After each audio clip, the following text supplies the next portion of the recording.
organic, unpredictable, unknown, lovely, beautiful, a sense of fulfillment. This is part of the pleasures of life and not the chores of life.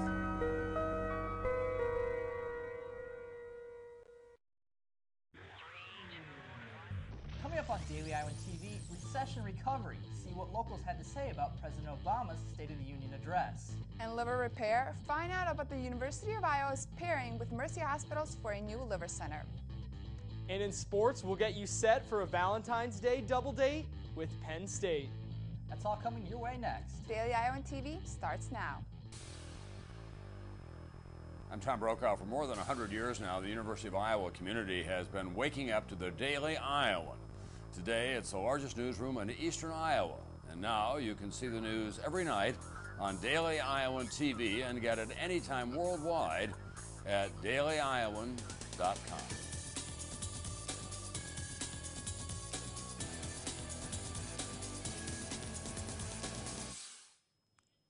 Thanks for tuning in to your Wednesday edition of Daily Iowan TV. I'm Brad Maxwell. And I'm Iowan Simic.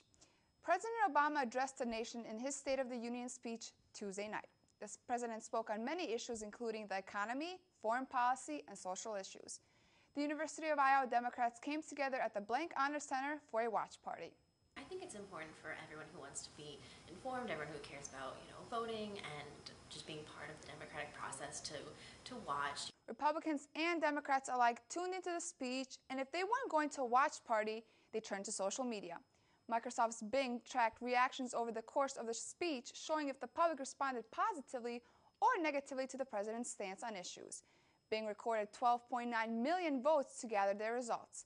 An estimated 44 million people tune into the State of the Union speech each year. And even if you didn't go to a watch party to listen to President Obama's speech, it doesn't mean you didn't have something to say. Local government officials told Daily Iowan TV about their reactions to the speech. Coralville Representative Dave Jacoby said, quote, "I like the focus on the middle class and discussion of minimum wage. I think he laid out a vigorous agenda, one that should be doable," end quote. But U.S. Senator Chuck Grassley did not think the president's goals were on track, stating in a press release, quote, "Strong leadership takes more than lofty words and goals presented in his speech. The coming months will show if the president has what it takes to reach across party lines and tackle major issues facing this great nation," end quote. And now let's take it to Daily Iowan TV's Logan Edwards for your first weather update. Logan, can we expect more beautiful days ahead? As you can see, it's been a beautiful day out today in Iowa City with temperatures in the mid-40s most of the day. Now enjoy it while you can because we have a chance of snow tomorrow. But stay tuned for more weather later. Thanks for that update, Logan. Driving countless hours for hospital care can be both stressful and inconvenient for patients. With this in mind, the University of Iowa Hospitals and Clinics has teamed up with 2 Central Iowa medical centers to make liver and digestive care more accessible.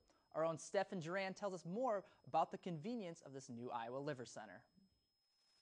The University of Iowa Hospitals and Clinics have recently answered the call of Iowans seeking easier care for liver and digestive diseases. The university's Organ Transplant Center and 2 other medical centers in the Des Moines area are forming the Iowa Liver Center. The center will allow patients from central and western Iowa to have access to some of the best UI medical expertise closer to home. What I'd like to see is people on the western side of the state be able to take advantage of the expertise that's been gathered in that location and not have to travel far. Although the university has been sending experts all around the state for some time now, this center will be the first permanent presence for the UIHC in this area. With this new center, patients will be able to have tests, appointments, and intricate treatments at one central location. These aspects are just some of the benefits to this new system. This center will allow us to improve the care of a population of patients and apply what are, as you point out, costly technologies in a creative way. The excitement for this expansion venture is being expressed at both ends of the project. But University of Iowa experts are hoping this new center will not only help the hospitals and patients, but the whole entire Hawkeye state as well. Our goal is to take care of Iowans in Iowa, and in doing so, we intend to save the state money. University officials hope with the coming of the new Iowa Liver Center, Iowa's liver and digestive programs will be some of the best among the country. Stephen Duran, Daily Iowan TV.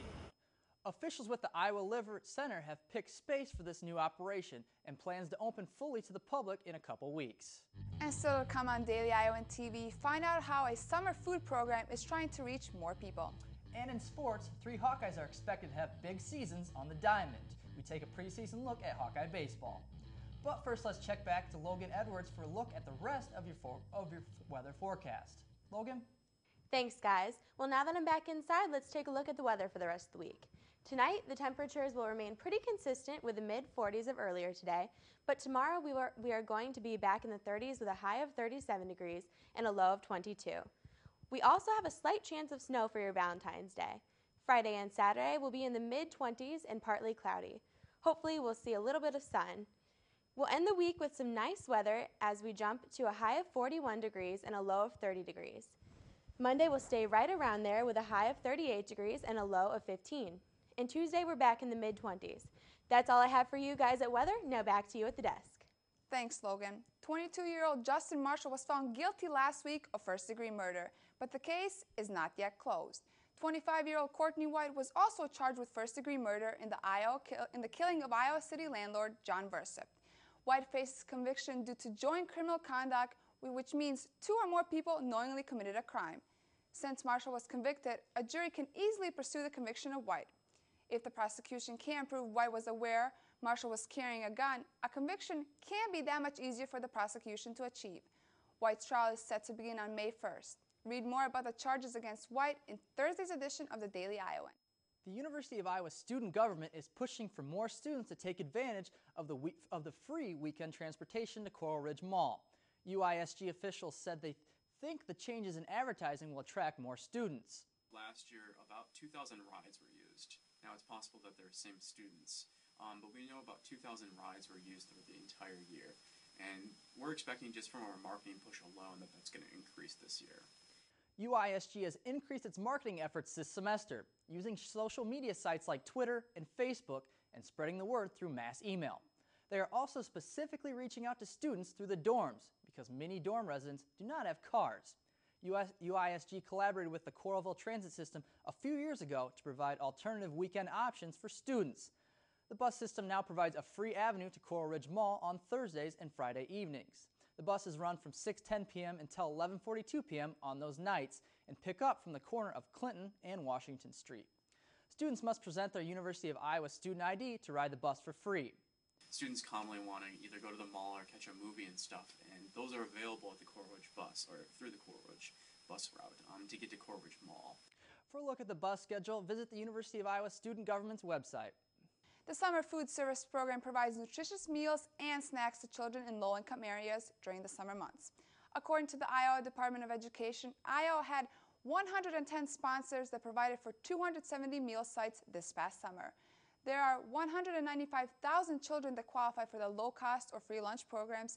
However, the program is only reaching 15,000 children. The Department of Education is working with United Way and Iowa Aging to get more sponsors and partnerships. They are specifically targeting schools that have a huge amount of low-income children. And now it's time to take a look at what's happening outside of Iowa. Carnival Cruise Lines has canceled voyages through April aboard a ship that has been plagued by mechanical problems. The Triumph was left powerless in the Gulf of Mexico following an engine room fire. The ship has since been towed by 2 tugboats to a port in Mobile, Alabama, with more than 4,000 passengers on board. Some of the problems include a broken water line, a broken sewer line, and protruding metal. Passengers were able to contact their family members, but only at certain points. Carnival canceled 12 other trips Wednesday, and 2 other cruises were called off shortly after Sunday's fire. A graduate student suing her professor and Lehigh University in Pennsylvania for a bad grade. Megan Toad received a C+ in one of her classes, and according to her, the grade kept her from getting her desired degree and becoming a licensed therapist. As a result, this cost her $1.3 million, and she's suing for monetary damages and seeking a grade change. The grade also prevented Toad, who is an A student, from advancing in her professional therapist studies. She ended up getting a master's degree in human development. A judge will issue a ruling after testimony concludes. So Brad, how would you feel if you got $1.3 million for a bad grade? For that much money, I might have to hire a lawyer myself. And now for your Hawkeye sports update, let's go to Eric Don. Eric?